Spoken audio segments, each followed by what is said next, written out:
Randy Mayer from the Good Shepherd United Church of Christ. I've been around these conversations previously with Chief Aguilar, but also with Chief Gilbert. We had many meetings. Some of my thoughts right now is that when we began this checkpoint conversation 2 or 3 years ago, it was very clear that there was going to be community input, but it wasn't really community input on whether we were going to do this or not. It was the Border Patrol was going to do it if the community wanted it or not. And I think the GAO study has in some ways reinforced that, but then there's a lot of questions still out there. Some of my questions are about the Border Patrol's role in this, because as I've seen this continue to move forward over the years, is that there's always this statement: if we have this, or we have that, or we have more agents, we're going to be able to achieve operation control. And yet, we always get that next piece of equipment or temporary checkpoint, and nothing ever really changes. The numbers don't change that much.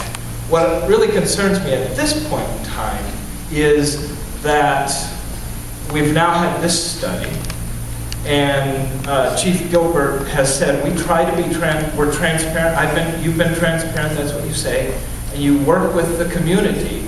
And yet, then when I hear things like that, and this is from the GAO study, that there's been reactive planning on putting agents in the flanking areas. Reactive planning. That the data has been inconsistently gathered, and there's been inadequate oversight. After you have all the money to do anything you want, the regard for the community really seems to almost be callous and careless. And I think the community deserves more from our public officials. We want to be in the conversation with you. We want to be respected in this conversation. And it always feels like we're at the table, but our concerns and our issues are never really taken seriously. And we live in an incredibly beautiful but very fragile community and ecosystem and cultural area, and it just seems like it's not being respected, nor are we being respected in the conversation. And I expect a little bit more.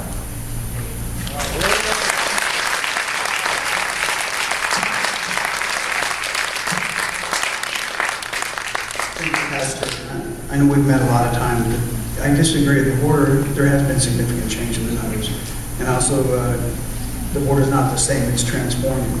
And also, as far as the public officials, a couple of years ago, the Congresswoman wrote a letter to Chief Aguilar and I about the impacts on the surrounding communities. And it was brought to our attention from the communities through the Congresswoman that we needed to do more in the flanking areas. And within 48 hours, we did. We put a lot more resources in there. In fact, at that time, Mr. Fitzpatrick was still in charge of the Nogales station and this checkpoint up here. So your voice has been heard.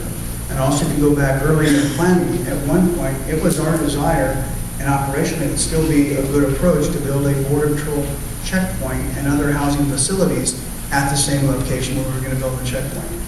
Hearing from the community, we've removed all that. We've taken that off the table. We also are going to continue working with the community as we go forward in this process for for the design of the facility, the facade, things like that. So I do believe that we've listened to the communities. It doesn't agree with everything each other says is never going to happen. And that's not the definition of listening either.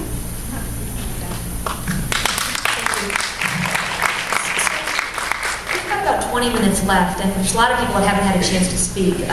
What I'm going to ask, I'm going to call 3 people's names, And I'm going to ask people if you could limit your comments to 60 seconds to a minute. I know that doesn't give you adequate time, but I'd like to hear as many voices as possible. I tried to pull through the participants of the work group because I know that you guys have spent more time, probably than the rest of the community, focusing on this. I've also tried to select out other community leaders that have worked on this, but we have a lot of other folks that like to be heard. So with that, I'd like to have Elise Golub come up, Bethra Doenbow, Marshall Reuter, and Colonel Richard, I think it's Toy. If those first four people can come up, and if we can kind of keep our comments to questions about a minute, I think we'll hopefully get through the majority of the staff. Hi, Elise.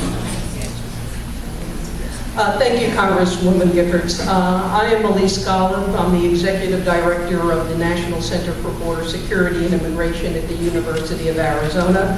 Good to see you again, Chief Gilbert. I have a question regarding improved performance metrics for the checkpoints. As the gentleman with Chief Gilbert said, that the data, the metrics that have been collected to date were for an operational point of view to see where best to deploy resources. If you would be kind enough to brainstorm a bit, if you would collect metrics for overall performance evaluation rather than for internal deployment, what might these metrics look like?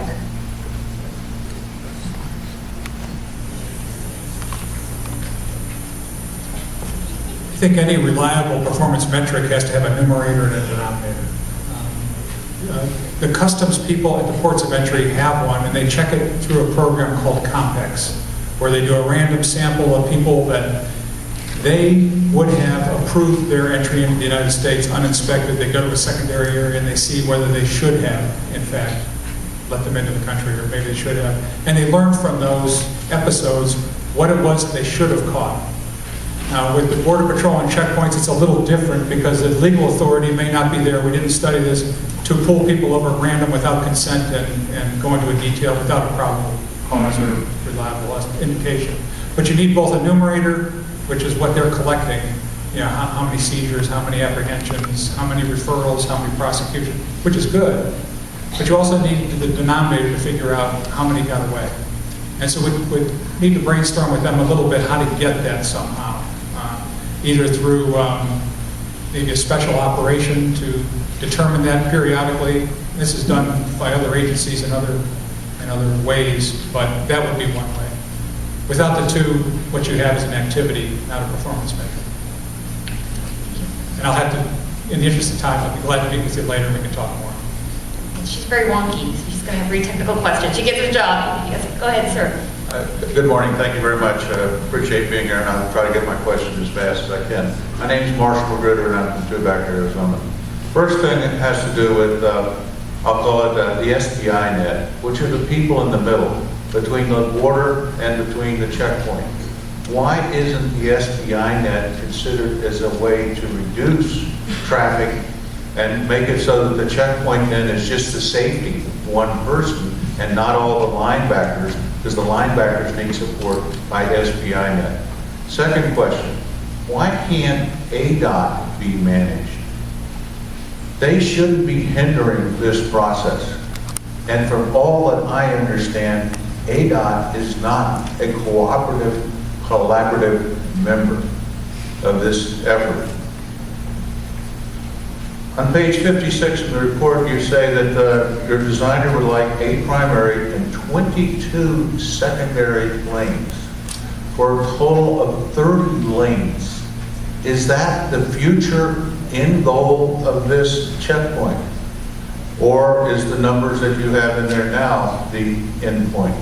Because 30 lanes is much more of a monster than we have seen so far. And my last question has to do with, I support putting very much in favor of the interim checkpoint at 42 instead of 41, but I'm probably a minority on that. Because I think you can build that up if ADOT would let you put in electricity, if ADOT would let you widen the lanes. Thank you.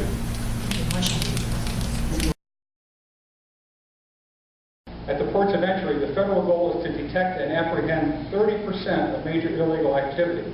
And this shows the need for a three-tiered strategy.